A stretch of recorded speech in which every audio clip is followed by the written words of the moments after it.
A graça e a paz do Senhor Jesus seja sobre a sua vida, neste que é mais um dia do Senhor, e de forma bem especial eu saúdo os irmãos do coral da nossa igreja.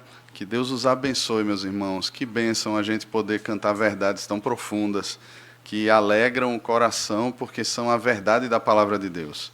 E assim nós somos edificados, e assim nós somos alimentados pela palavra de Deus.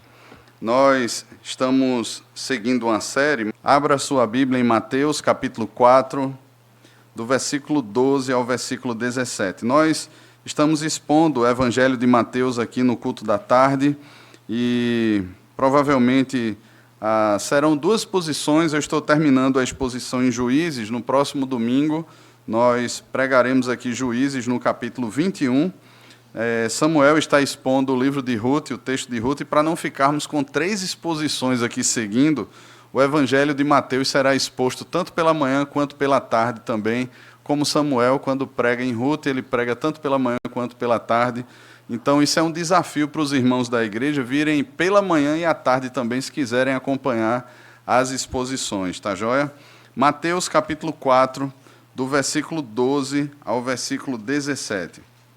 Texto bem especial, como toda a Escritura o é, mas que marca a chegada de Jesus naquela vila que será o seu quartel-general durante o seu ministério, que é a cidade de Cafarnaum.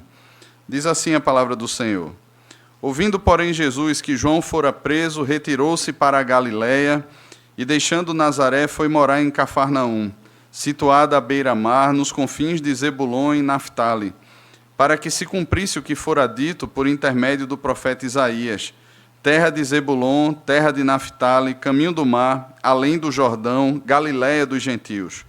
O povo que jazia em trevas viu grande luz, e aos que viviam na região da sombra e da morte resplandeceu-lhes a luz. Daí por diante passou Jesus a pregar e a dizer: arrependei-vos, porque está próximo o reino dos céus. Feche seus olhos, vamos orar ao Senhor. Pai, temos aberta diante de nós a Tua palavra, pedimos que o Senhor nos abençoe por meio do Teu Espírito, conduzindo ao nosso coração. Abre os olhos do nosso coração, ilumina o nosso entendimento, para que compreendamos aquilo que o Senhor nos quer falar aqui nessa tarde. Nós oramos no nome de Jesus. Amém. Compositor de destino, tambor de todos os ritmos, tempo, tempo, tempo, tempo. Essa é uma música de Caetano Veloso, que fala sobre o tempo. Tempo que eu nem vi passar, tempo vai com calma, que todo tempo é pouco, o tempo vale ouro.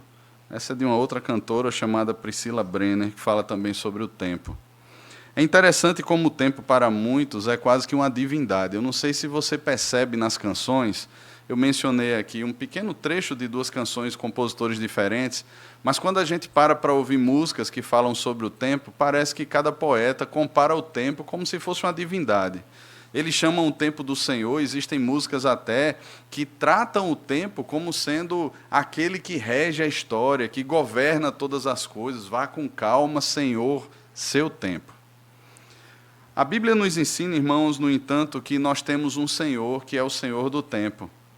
E cada expressão, seja musical ou seja uma poesia que é escrita, ela expõe sim a natureza daquilo que cremos. Na verdade, todas as produções humanas, a forma como nós criamos os nossos filhos, a forma como nós desenvolvemos o ministério, ou a forma como trabalhamos, a forma como nos movemos no trânsito da nossa cidade, a forma como nos comportamos num restaurante ou qualquer em outro lugar que estejamos, reflete aquilo que cremos. Se de fato o Senhor é o Senhor da história, se de fato Ele é o Senhor do nosso coração, se de fato Ele governa no nosso coração, ou somos governados por uma outra perspectiva, por um Deus estranho. A Bíblia nos ensina, irmãos, sobre o tempo, e nós precisamos ter 2 compreensões básicas quando pensamos no tempo. A primeira delas é que Deus é um Deus eterno. E isso já mexe muito com a nossa cabeça, porque nós fomos criados dentro do tempo. Então, quando nós pensamos na eternidade, nós estamos pensando em algo que é acima da nossa racionalidade, algo que é maior do que a nossa compreensão. Aí, de repente, você tem um filho lá pequenininho, ou alguns já com os seus netos, né, e eles chegam assim, olha, se nós nascemos num determinado momento, quando Deus nasceu? Quem é o pai de Deus? Quem criou Deus? Quando Deus surgiu? E aí a gente inventa de, nesse momento, falar para as crianças sobre a eternidade, parece que o nosso aumenta. A gente simplesmente vai dizer assim, olha, Deus nem tem princípio, nem tem fim. Ele é eterno. Certo, papai, o que é eternidade? E aí a gente mesmo começa a tropeçar nas palavras, porque nós fomos criados dentro de um tempo cronológico. Nós fomos criados dentro de um período onde o Senhor descreve, houve tarde e manhã o primeiro dia, tarde e manhã o segundo dia. Nós fomos criados dentro de um dia de 24 horas, um período de um ano. Nós fomos criados dentro de uma semana de 7 dias. Nós fomos estabelecidos dentro de um tempo. Então, antes que o tempo passe e eu fique sem tempo, o que não é difícil de acontecer aqui na igreja, e muitos criticam sobre isso, deixe-me ver com você nesse texto que lemos alguns pontos interessantes sobre o tempo. E eu quero pensar com os irmãos, então, no seguinte tema. Tudo tem seu tempo determinado por Deus. Tudo tem o seu tempo determinado por Deus. Em primeiro lugar, eu quero que você olhe comigo o versículo 12 e o versículo 13. E nesse primeiro ponto nós perceberemos que ainda não é tempo. Se tudo tem um tempo determinado por Deus, esses dois versículos nos ensinam que ainda não é tempo. Veja o que é que diz o versículo 12 e o versículo 13. Ouvindo, porém, Jesus que João fora preso, retirou-se para a Galiléia e, deixando Nazaré, foi morar em Cafarnaum, situada à beira-mar, nos confins de Zebulon e Naftali. Ora, o que é que está acontecendo? Nós sabemos que o ministério de João Batista, ele antecedeu o ministério de Cristo. João veio como aquele que clama no deserto, e ele pregava sobre arrependimento, e ele levava as pessoas até o Rio Jordão, ali elas eram batizadas, e o clamor de João é que o reino de Deus estava próximo, que aquele que viria já estava próximo. Então, muitas pessoas iam arrependidas, confessando os seus pecados, e eram por João batizadas. Vimos também aqui, estudando ao início de Mateus, que o próprio Senhor Jesus, ele se dirige a João Batista, e ele pede a João para ser batizado, e João, naquele momento, diz assim, olha, eu que preciso ser batizado pelo Senhor, mas o Senhor está cumprindo a justiça de Deus, e a perspectiva era que Jesus precisava se identificar comigo e com você perfeitamente. Para isso, ainda que sem pecado, Jesus, ele precisava ser batizado. Essa identificação de Cristo, irmãos, não é algo da boca para fora. Essa identificação de Cristo conosco não é algo apenas que são palavras lançadas ao vento e que perdem o sentido com o tempo. O Senhor cumpriu o plano de redenção de forma cabal, de maneira total, e ele precisava, nesse sentido, ser batizado por João, por essa identificação conosco. Então, nós vemos ali o ministério de João Batista, só que João, ele desafiava as autoridades. Nós sabemos que o próprio Herodes, ele foi confrontado por João, e por causa disso, então, João é preso. A pergunta que surge então, porque o texto ele fala que Jesus ouviu que João fora preso e Jesus retirou-se. Será que Jesus teve medo? Será que Jesus, por estar iniciando o seu ministério de pregação, e nós veremos aqui que são ministérios muito parecidos nesse sentido, o conteúdo da pregação de Cristo, que Mateus esboça aqui para a gente, apresenta aqui para a gente, é muito parecido com o conteúdo da pregação de João. Então, estaria Jesus com medo? Estaria Jesus preocupado e pensando, olha, o que é que vai acontecer comigo se eu continuar pregando aqui? Olha, eu vou-me embora. Antes que me peguem, eu vou-me embora. Será que seria esse, irmãos, a grande questão no coração de Jesus? Claro que não. Nós sabemos que não. No entanto, irmãos, nós precisamos olhar para o texto e extrair do texto uma sabedoria bíblica. Por exemplo, nós encontramos nos evangelhos, muitas vezes Jesus curando as pessoas e Jesus advertindo as pessoas, olha, a ninguém você fale sobre isso. Não conte isso para ninguém, ainda que muitos não segurassem a língua e de tão felizes por causa da cura saíssem para contar. Mas Jesus faz questão de deixar claro para as pessoas que existia um tempo determinado e aqui ainda não é tempo. William Hendrickson, comentando esses versículos, ele diz o seguinte: mas depois de tudo, por que Jesus tinha de afastar-se? Seria por medo? Faltou-lhe coragem? para tal pensamento de forma alguma é a resposta. A verdadeira razão era a seguinte: Jesus estava bem consciente do fato de que a sua própria grande popularidade na região da Judéia traria um ressentimento tal por parte dos líderes religiosos. Não seria necessariamente por causa de Herodes, como foi o caso de João Batista, mas por causa dos líderes religiosos. A gente sabia que os líderes das sinagogas, os líderes religiosos da época, eles começaram a olhar para Jesus de uma forma diferenciada, e isso acontecerá inclusive na cidade de Cafarnaum, que possuía uma sinagoga. No entanto, Hendrickson faz questão de afirmar que Jesus ele tinha um conhecimento de que haveria um curso natural para os acontecimentos e que ele não poderia provocar ou entregar-se de forma prematura a uma sentença dos líderes religiosos. Então, por sabedoria, ele sabia que cada evento em sua vida havia um tempo determinado pelo Pai. E sabia também que o momento apropriado para a sua morte ainda não havia chegado. Então, logo chegasse esse momento, ele voluntariamente se entregaria, mas ainda não chegou. E, irmãos, estamos falando aqui cerca de 1 ano aproximadamente após o batismo de João, após o batismo de Jesus. Jesus é batizado por João, ele é tentado pelo diabo no deserto, e a narrativa aqui na nossa Bíblia parece que ela é corrida, mas não é. É cerca de 1 ano que se passam, e isso é praticamente um consenso entre os comentaristas, para que esse momento aqui acontecesse.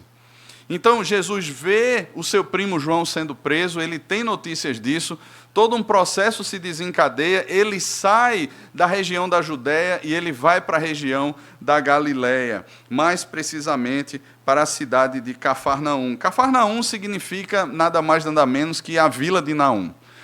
São 2 palavras em hebraico, Cafar e Naum, e elas elas trazem esse significado, a vila de Naum. E de repente você pensa, então foi em homenagem ao profeta Naum, que profetizou ali contra o reino da Assíria. Não, na verdade, Nínive. Não foi com relação ao profeta Naum, não se tem certeza disso, nem se sabe o porquê do nome dessa vila, mas o fato é que ela era a vila de Naum. E é exatamente para essa região que Jesus vai. Jesus, então, ele se abriga ali, ele deixa Nazaré, vai morar à beira-mar, nos confins de Zebulon e Naftali. E é interessante, irmãos, porque ele estava ao norte da tribo de Zebulon e ao sul da tribo de Naftali. Então, era uma região que, por ser fronteiriça e ser distante dos centros, ela abrigava também muitos gentios. Muita gente que não necessariamente eram judeus, que não conheciam a lei do Senhor, eles moravam nessa região, e era uma região, então, muito mista. E nessa questão de mistura toda, existia muito misticismo, até mesmo dentro das sinagogas.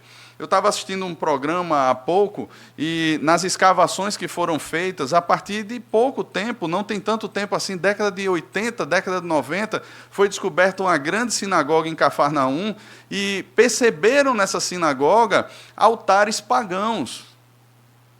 Existiam ali alguns ídolos, algumas coisas que não faziam parte definitivamente do culto judaico. Então, pensaram, e chegaram à conclusão com isso, que de fato havia muito misticismo, uma mistura religiosa ali na região de Cafarnaum. E é interessante, irmãos, que é exatamente para essa região que Jesus vai. E é exatamente dessa cidade, dessa vila de Naum, que a base central do ministério de Jesus se desenvolve. O segundo ponto desse sermão, se no primeiro ponto ainda não é o tempo, e nós percebemos aqui que o tempo não era chegado, porque se Jesus estivesse na região que ele estava, na região da Judéia, provavelmente ele anteciparia sua prisão e morte, mas o tempo agora é chegado para a cidade de Cafarnaum. Veja como é interessante as coisas. Não é chegado para uma determinada região, Deus soberanamente conduz a Cristo, e Cristo tem essa consciência do tempo, ele vai para uma outra cidade, e o tempo então chega para aquela cidade. Mateus ele vai citar aqui uma profecia que está no livro do profeta Isaías, e é bem interessante porque Mateus traz essa profecia de maneira muito apropriada. Ele diz o seguinte: terra de Zebulon, terra de Naftali, caminho do mar, além do Jordão, Galiléia dos gentios, o povo que jazia em trevas viu grande luz, e aos que viviam na região da sombra da morte, resplandeceu-lhes a luz. Perceba então, irmãos, que se o tempo não havia chegado para que Jesus permanecesse na Judéia, seria perigoso para ele. Provavelmente o seu ministério seria encerrado, se nós olharmos por uma ótica humana, antes do tempo determinado por Deus. Para aquela região da Galiléia chegou o tempo de Deus. Chegou o tempo de Deus. A profecia de Mateus se encontra em Isaías, capítulo 9, versículo 1 e o versículo 2, e é aplicada muito bem, porque Isaías estava profetizando 700 anos antes desses eventos. E agora Mateus ele exatamente pega esses eventos que foram profetizados por Isaías e aplica a essa ida de Jesus para a cidade de Cafarnaum. Os primeiros apóstolos, irmãos, foram convocados por Jesus exatamente na cidade de Cafarnaum. Nós temos ali a vocação de Pedro, Tiago, de João. Nós temos ali também os primeiros, muitos milagres. O milagre do casamento foi em Caná da Galiléia, que é bem próximo de Cafarnaum. Os milagres de Jesus foram muitos naquela região de Cafarnaum e na própria Cafarnaum.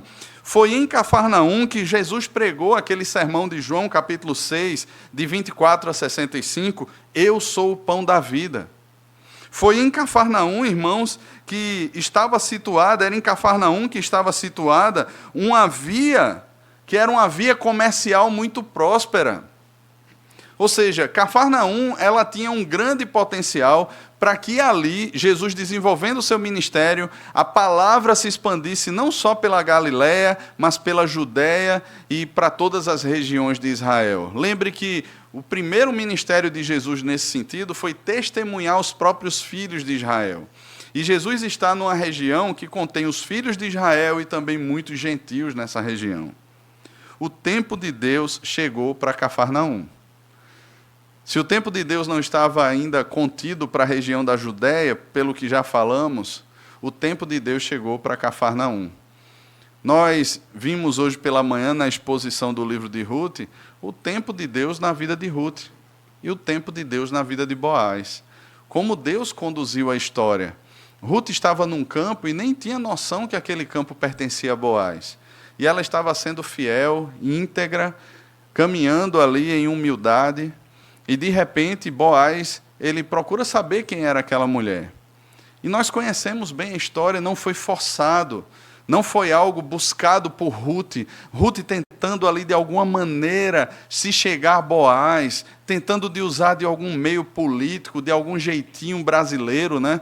Alguma coisa assim para conseguir o favor daquele homem. Não, irmãos.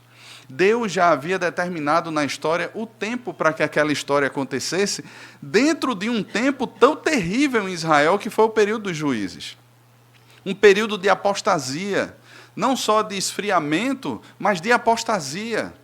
Aqueles homens e mulheres, nós temos visto aqui, vamos ver o final do livro de Juízes, mas a gente percebeu quanta carnalidade. O culto a Deus se tornou algo banal. A vida com Deus foi completamente suprimida pelos ídolos do tempo, pelos deuses pagãos de Canaã. Vimos tanta coisa feia acontecendo e nós vemos ali, irmãos, um lampejo de fidelidade ao Senhor. Nós vemos ali como que uma pequena brecha, uma janela aberta do remanescente fiel de Deus, de pessoas que não dobraram seus joelhos diante dos falsos deuses, de pessoas que continuavam cultuando a Deus e tendo uma vida íntegra diante de Deus. E era uma mulher que era moabita, que se converteu ao Senhor e que tinha uma visão de Deus muito mais profunda do que muitos juízes de Israel. Deus, ele é o Senhor do tempo. Deus, ele é Senhor do tempo, irmãos. Deus, ele tem o tempo certo para todas as coisas. Aquele era o tempo de Cafarnaum. O que Mateus aplica é exatamente de forma muito precisa esse texto de Isaías. E algumas coisas estão ditas aqui nesse texto. O povo que jazia em trevas viu grande luz. E aos que viviam na região da sombra da morte, resplandeceu-lhes a luz. Chegou o tempo de Deus, a luz é chegada. Cafarnaum vivia em trevas. Cafarnaum vivia completamente distanciada do Senhor. E é interessante, irmãos, porque depois Cafarnaum se revelará, mesmo com tudo isso que Jesus realizou lá, todo esse início do ministério de Jesus aqui na Galiléia dos gentios, Cafarnaum se manifestará lá na frente rebelde ao Senhor. E será lançada um impropério do Senhor Jesus, será lançado sobre essa cidade, e ela até hoje não foi erguida. Muitas cidades do passado que existem em Israel, que foram completamente devastadas pelo Império Romano, elas foram reerguidas com o tempo, mas até hoje Cafarnaum permanece em ruínas. Ela não foi reerguida. E muitos até judeus da época, dos nossos dias, chegam a dizer que essa maldição lançada por Jesus, ela permanece sobre aquela região até esse tempo. Veja, nós não temos como precisar isso, né? Mas o fato, irmãos, é que aquela cidade, ela mesmo com tudo que presenciou, ela preferiu as trevas. Claro que os eleitos de Deus ali conheceram a luz do Evangelho, mas ela permaneceu nas trevas, ela preferiu as trevas. Ela continuou a sua caminhada nas trevas, distante do Senhor, e não percebeu que o tempo de Deus para ela era chegado. Mas em terceiro lugar, irmãos, Jesus anuncia que está próximo o tempo. Se para a Judéia era perigoso ele permanecer lá, por entender, por compreender os decretos de Deus e o tempo de Deus do seu ministério, para Cafarnaum o tempo de Deus havia chegado, para os seus discípulos e para nós está próximo o tempo e já chegou. O versículo 17, nós temos o conteúdo do anúncio de Jesus. Daí por diante passou Jesus a pregar e a dizer: arrependei-vos, porque está próximo o reino de Deus. João não havia chegado a essas regiões.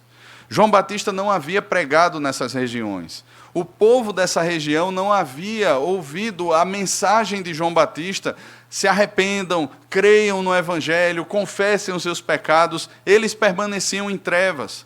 A luz era chegada. A palavra de Deus estava sendo anunciada pelo Senhor Jesus. Jesus estava anunciando e o conteúdo, irmãos, não era diferente do conteúdo da pregação de João. O conteúdo era o mesmo. Veja, arrependei-vos porque está próximo o reino dos céus. É o mesmo conteúdo, é a mesma pregação em essência. O que Jesus está anunciando não é diferente do anúncio de João. O que Jesus está pregando, e assim nós vemos, irmãos, em toda a Escritura. Nós não percebemos na Escritura Sagrada coisas diferentes. Nós não perceberemos uma falta de coesão e muito menos uma falta de coerência nas Escrituras. Pelo contrário, nós podemos descansar na palavra de Deus pelo fato de que ela é inspirada por Deus e por isso o mesmo Espírito que inspirou Moisés a escrever os 5 primeiros livros da Bíblia foi o mesmo Espírito que inspirou João, foi o mesmo Espírito que inspirou Mateus, foi o mesmo Espírito que encerrou o cânon da Escritura. E toda ela, portanto, é coesa, toda ela, portanto, é coerente, toda ela, portanto, revela uma única mensagem: arrependei-vos porque está próximo o reino dos céus. Esse é o discurso da Escritura. Esse é o centro das Escrituras. É esse anúncio, irmãos, de que assim como Cafarnaum vivia em trevas, um dia nós vivíamos em trevas também. E nos resplandeceu a luz do Evangelho. Jesus um dia se apresentou para mim e para você. Jesus um dia apareceu para mim e para você, revelado por meio das Escrituras, testemunhado pelo Espírito Santo ao nosso coração. Meus irmãos, nós vivíamos em trevas. Não havia em nós qualquer desejo, qualquer inclinação pela luz, pelo contrário.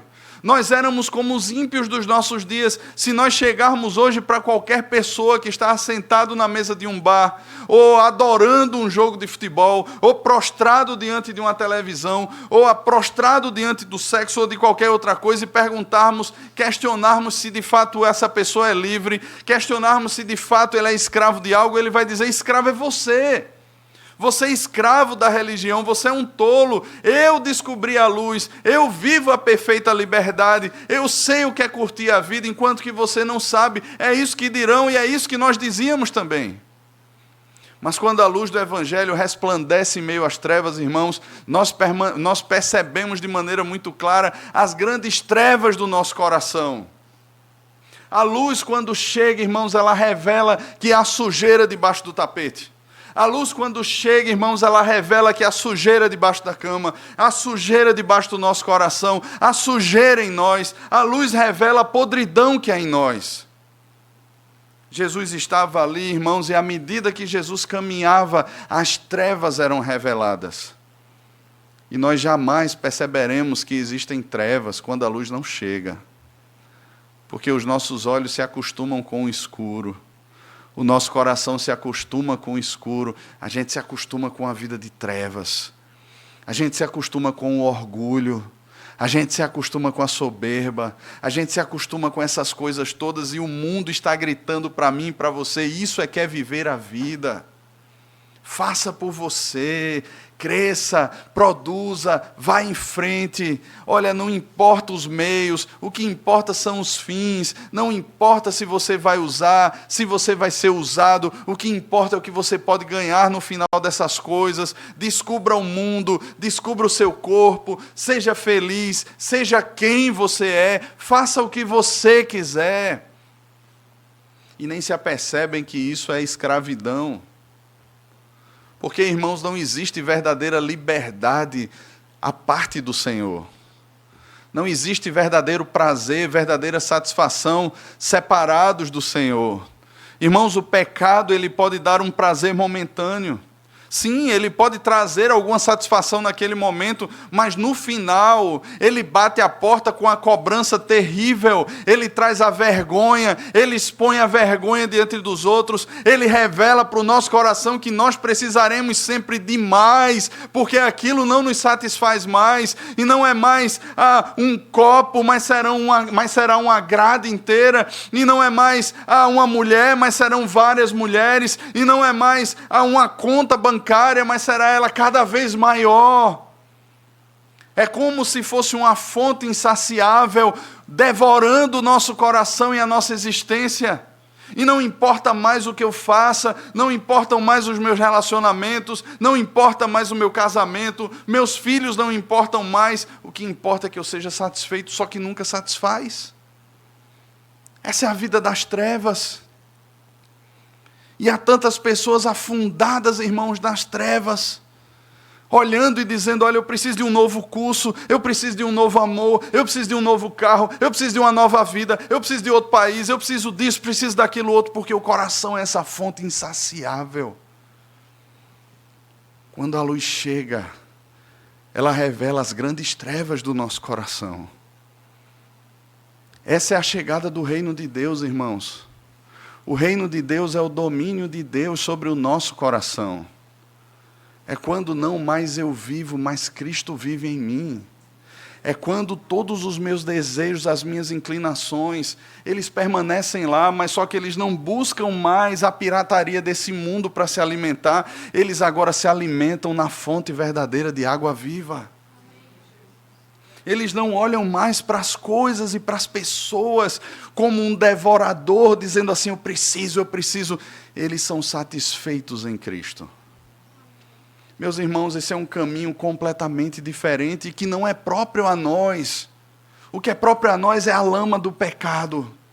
Mas quando a luz chega, ela traz o nosso coração, ela arrasta o nosso coração, ela toma o nosso coração sem pedir licença. Jesus não diz assim: olha, estou batendo a portinha do seu coração, por favor, me deixe entrar. Mas Ele entra.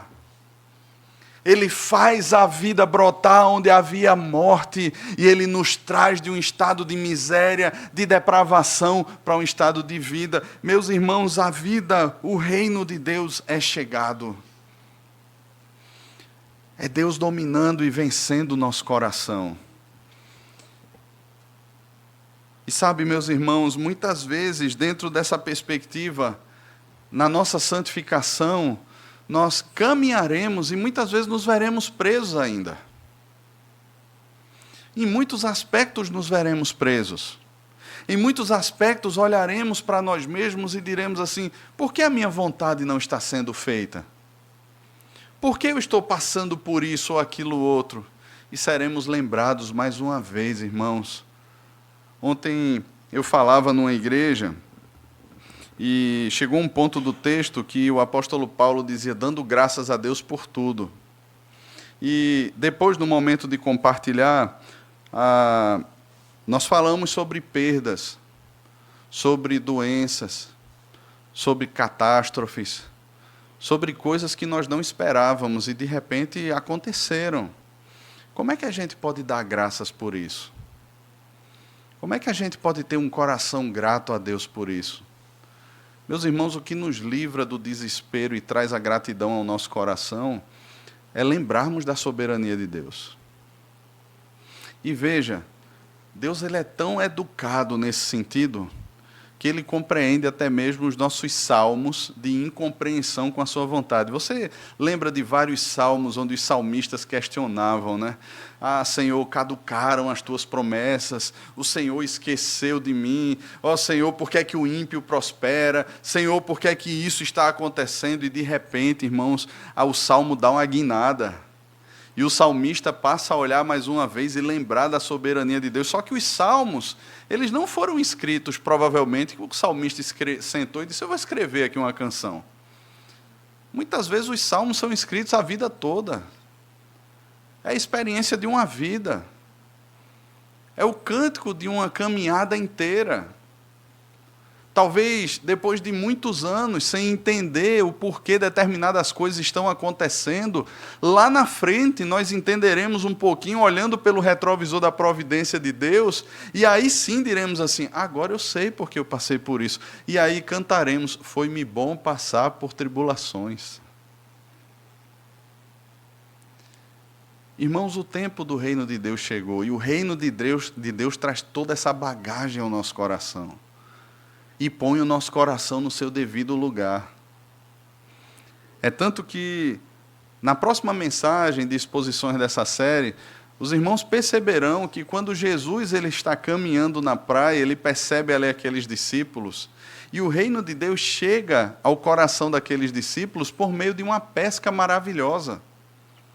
E Jesus agora olha para aqueles homens que estão maravilhados porque nunca pegaram tanto peixe, que poderiam pensar assim, olha, agora nós saímos de uma microempresa e nós vamos agora para uma SA. Vamos abrir a nossa empresa, o capital dela na Bolsa de Valores. Vamos aumentar os nossos rendimentos, vamos crescer, olha a pesca que nós tivemos. Seremos os maiores pescadores do mar da Galileia. Jesus olha para aqueles homens e diz assim, sigam-me. E aqueles homens deixam tudo e seguem a Jesus. Essa é a chegada do reino de Deus, irmãos. Quando nós abrimos mão da nossa vida, quando nós abrimos mão da nossa existência, quando nós olhamos para o Senhor e afirmamos, não só com as canções que cantamos, mas com os nossos próprios atos de submissão diários ao Senhor. Senhor, Tu reinas sobre todas as coisas, o Senhor reina sobre essa situação, o Senhor é o Senhor do tempo, o Senhor governa a minha vida. É o reino de Deus chegando, irmãos. É Cristo tomando todo o nosso coração. O tempo chegou. Para muitos que moravam em Cafarnaum, o tempo chegou. Para muitos que habitavam na Galileia, o tempo chegou. Quando foi que o tempo chegou para você? Quando foi que o tempo chegou para você? A conversão marca essa mudança. A palavra conversão na Bíblia tem a ver exatamente com essa mudança de rumo. Nós caminhávamos numa direção e a direção foi mudada. E veja, não foi você que resolveu mudar, mas é como se... Sabe quando a gente tem criancinha pequena, né? O menino vai caminhando para cair num degrau perigoso, a gente chega lá e gira o braço dele e puxa de volta. O que ele queria era cair naquele degrau. Na cabeça dele, ele está dizendo assim, não, papai, eu tenho asas, eu sou Superman, eu vou voar aqui, eu não vou me machucar. Na cabeça da gente, a gente está já vendo um braço quebrado, uma perna quebrada, um galo no meio da testa, a gente já está percebendo isso. Mas a criança fica até com raiva da gente, porque a gente tirou o braço dela e trouxe ela de volta para o caminho. Ela, no coração dela, ela queria pular lá. Aquela era a grande aventura. Assim Deus fez conosco, irmãos. Ele mudou a trajetória. E a pregação de Jesus é exatamente essa. Arrependei-vos, porque está próximo o reino dos céus. Mude a sua direção. Mude o seu caminho. Confie no Senhor. 3 aplicações para nós, irmãos. Em primeiro lugar, muitas vezes, irmãos, precisaremos, como Jesus, perceber o tempo de Deus. Perceber o tempo de Deus. Muitas vezes não vai ser o tempo. Muitas vezes não vai ser na Judéia, mas será na Galiléia. E precisamos estar dispostos, irmãos, e confiar no Senhor, não por medo, não por temer a opinião das pessoas, ou o que é que pensarão, ou isso e aquilo, mas em obediência à palavra de Deus, darmos passos em direção àquilo que é vontade de Deus revelado nas Escrituras. Precisamos ter coragem para obedecer ao Senhor e dar os passos sabendo que o Senhor suprirá, o Senhor sustentará, o Senhor se encarregará de cumprir o seu propósito em nossa vida, assim como o Senhor Jesus confiou, nós somos chamados a confiar. Em segundo lugar, irmãos, muitas vezes estaremos em locais e o nosso coração estará insatisfeito. E não é o local. A vontade de Deus não se estabelece num plano geográfico. Desde que não seja algo pecaminoso, não é algo que olharemos a geografia e diremos assim, é aqui ou ali. Isso são mais definições bíblicas, pessoais, coisas do tipo. Mas, meus irmãos, muitas vezes essa insatisfação ela se dará no nosso coração por conta do orgulho, por conta da arrogância, por esses resquícios do pecado que ainda existem em nós. Olharemos e diremos assim, olha, o tempo de Deus chegou, mas eu não confio nesse tempo. Eu acho que eu tenho uma definição de tempo melhor. E talvez sejamos como os de Cafarnaum ali. Muitos creram, mas muitos também perseguiram a Jesus, os chefes das sinagogas. E tantos outros descreram daquilo que estava tão claro diante dos seus olhos. Meus irmãos, precisamos, como crentes, de fato, render o nosso coração ao Senhor. E depender do Senhor. O tempo dele chegou. E nos satisfazermos com o seu tempo e o seu propósito. E em terceiro e último lugar, irmãos, precisamos dobrar o nosso coração diante do chamado da palavra de Deus ao arrependimento. Na liturgia do culto, nós temos um momento onde nós confessamos os nossos pecados, onde nós pedimos perdão ao Senhor e onde nós somos lembrados da graça de Deus em Cristo. E a liturgia do culto, irmãos, ela serve como um roteiro de liturgia para a nossa vida. Não é à toa que o culto ele possui uma liturgia. A nossa vida é uma vida litúrgica também. Nós temos uma liturgia todos os dias, nós acordamos, temos as nossas rotinas. E veja, o culto nos ensina a vivermos a liturgia de forma litúrgica, bíblica, no nosso dia a dia. Adoramos a Deus pela manhã, cantamos e declaramos a bondade, a fidelidade, as misericórdias renovadas. Ao mesmo tempo, nos questionamos. Por que Deus tem sido tão gracioso? Por que, mais uma vez, o fôlego de vida não me foi tirado? Nós temos a consciência de que somos pecadores e lembramos da cruz de Cristo e louvamos a Deus pela cruz do seu Filho. Nós saímos para trabalhar, irmãos, conduzidos pela palavra do Senhor. Nós não somos conduzidos pelas regras do mercado, nós não somos conduzidos pelos temores dos homens, nós não somos conduzidos, irmãos, por aquilo que o mundo diz que deve ser a condução para a nossa vida. Nós saímos edificados pela palavra do Senhor para responder a Deus em consagração no dia a dia no mundo. Essa é a liturgia da nossa vida. Esse é o nosso culto racional. Essa é a nossa resposta a Cristo por tudo aquilo que Ele fez na cruz. Mas, irmãos, muitas vezes esqueceremos do Evangelho. Esqueceremos do chamado de Deus ao arrependimento. Esqueceremos, irmãos, que já estamos no reino de Deus. Não porque quisemos entrar, mas porque Ele nos colocou no reino do Filho do seu amor. E de alguma maneira, irmãos, nós olharemos para outros senhores e flertaremos com eles. olharemos para outros estilos de vida e flertaremos com tudo isso. E mais uma vez aí precisamos lembrar do chamado do Evangelho: arrependam-se. Arrependam-se. Não porque saímos, porque não fomos nós que entramos, foi Ele que nos colocou no seu reino. Mas, irmãos, porque o nosso coração, ainda que no reino, muitas vezes quer sair. E quer voltar para a lama. E precisaremos mais uma vez ouvir a voz do Evangelho. Arrependam-se. O tempo já chegou para você. Então não insista mais com aquilo que não deve mais fazer parte da sua caminhada.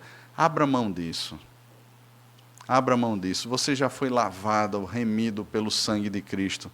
Existem roupas velhas que não cabem mais em você. Existem antigas práticas que você já descobriu que não satisfazem mais seu coração. Então corra, compre, coma e beba de forma gratuita, por meio daquilo que Cristo já fez e já deu a você, nessa feira da alma, nessa festa da alma, nesse dia onde o nosso coração é abastecido das misericórdias e da graça de Deus, e saímos para viver uma segunda, uma terça, não dizendo assim, ai meu Deus, tudo de novo, mas saímos para viver, irmãos, com alegria no coração, por sabermos que estamos servindo ao Senhor onde quer que estejamos. Por termos a consciência que vivemos diante da presença de Deus e que já fazemos parte dessa nova realidade, desse novo reino. Meus irmãos, conquanto sejamos cidadãos brasileiros, nós nos tornamos cidadãos dos céus por meio de Cristo. Nós temos uma nova cidadania. Irmãos, não são os governos aqui da terra que imporão ao nosso coração a sua vontade. Nós estamos tomados e submissos à vontade do verdadeiro Rei, Senhor de todo o universo. Não há o que temer. Não há o que temer. Certa vez os discípulos olharam para Jesus, né, com medo de algumas ameaças, e Jesus disse a eles, não temam aqueles que podem fazer mal ao corpo, temam aquele que pode jogar tanto no inferno o corpo como a alma. Nós somos chamados a temer ao Senhor, irmãos, e que bom que o Senhor não é contra nós. E que bom que Ele é por nós. E que bom que nós experimentamos da sua graça, da sua misericórdia, e podemos caminhar em segurança diante do Cordeiro de Deus que um dia pagou pelo nosso pecado. Que o Senhor, pois, nos abençoe, irmãos. O tempo, ele não é o Senhor da nossa vida, mas nós servimos ao Senhor do tempo, que tem a história nas suas mãos e que tem conduzido todas as coisas, os mínimos detalhes da nossa vida, até os detalhes mais grandiosos de toda a existência, segundo os seus santos e sábios propósitos para a sua própria glória. A Ele seja dada toda a glória, no nome de Jesus.